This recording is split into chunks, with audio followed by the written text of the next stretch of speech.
Alors, l'SBLSAS, c'est l'abréviation de système d'accompagnement à la création d'entreprise. Ça dit bien ce que ça veut dire. Nous aidons des personnes demandeuses d'emploi ou autres qui souhaitent créer leur propre entreprise, créer leur propre emploi.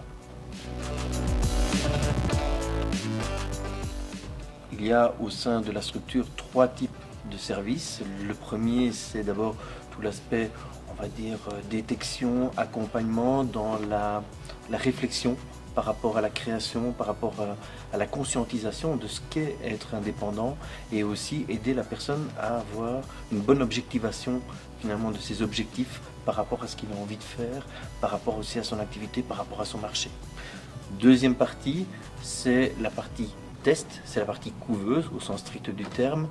La particularité, ou en tout cas l'originalité de la SBLSA, c'est de pouvoir permettre aux personnes demandeuses d'emploi de pouvoir tester leur activité avant de se lancer en tant qu'indépendant.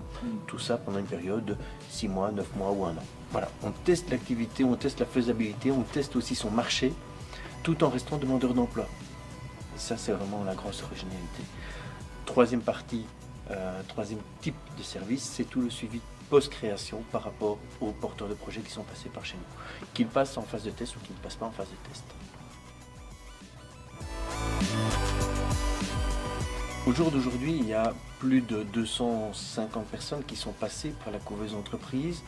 On a un taux de création qui tourne aux environs des 60%, mais ce qui est certainement le plus intéressant, c'est que près de 70% des personnes qui sont passées par le dispositif et qui ont créé leur activité existent toujours après 3 ans. Et ça, c'est le chiffre dont on peut être le plus fier. Parce que ce que nous faisons, c'est vraiment un accompagnement. Nous travaillons avec le porteur de projet, nous travaillons sur l'humain, nous travaillons sur le capitaine du bateau. Et donc, justement, tout ce travail d'accompagnement, tout ce travail de formation porte ses fruits finalement dans la pérennisation des activités.